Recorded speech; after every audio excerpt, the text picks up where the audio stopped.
कविता सादर करतोय भिडेवाडा। तुझ्या सोनेरी इतिहासाचा साक्षीदार आहे भिडेवाडा। तुझ्या शैक्षणिक क्रांतीला जन्म देणारा भिडेवाडास तू कधी हृदयातून मिटवू नकोस। तुझ्या सोनेरी इतिहासाचा साक्षीदार आहे भिडेवाडा। तुझ्या शैक्षणिक क्रांतीला जन्म देणारा भिडेवाड्यास तू कधी हृदयातून मिटवू नकोस।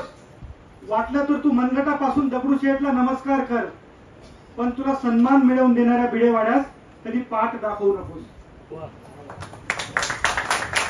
म्हणून माझ्या घराला वंशाचा दिवा पाहिजे अशी गर्जना करणाऱ्या माता भगिनींनो, माझ्या घराला वंशाचा दिवा पाहिजे अशी गर्जना करणाऱ्या माता भगिनींनो, त्यावेळी भिडेवाड्यात फक्त मुलांनाच शिक्षणाचा ठेवा पाहिजे असे सावित्रीबाई म्हटल्या असत्या तर आज तुम्ही चूल आणि मूल सांभाळत घरातील उंबरठ्याच्या आत बसल्या असत्या।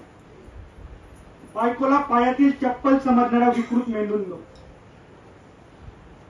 बायकोला पायातील चप्पल समजणाऱ्या मनुवादी विकृत मेंदूंनो, जर महात्मा फुले सावित्रीमाईच्या मागे खंबीरपणे उभे राहिले नसते तर पिढ्यानपिढ्या टेबलावरील कागदावर तुमच्या आईच्या स्वाक्षरीऐवजी अंगठ्याचे ठसे उमटले असते।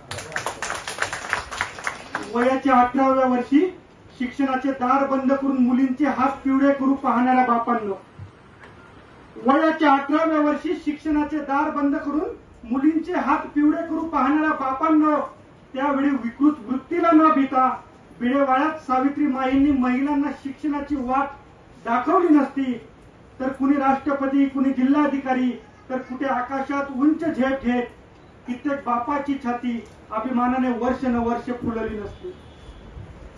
संस्कृतीचा आव आणून महिलांच्या स्वातंत्र्यावर बंधने लादणाऱ्या स्वयंघोषित धर्म ठेकेदारांना, सध्या स्वयंघोषित धर्म ठेकेदारांची संख्या खूप वाढली आहे आणि ते आपल्या सारख्याला देशभक्तीचे सर्टिफिकेट देत आहेत।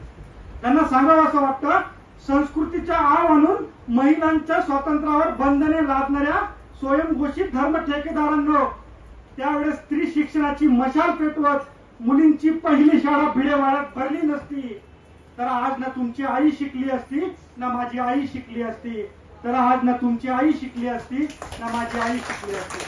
धन्यवाद। जय शिवराय, जय सावित्रीबाई।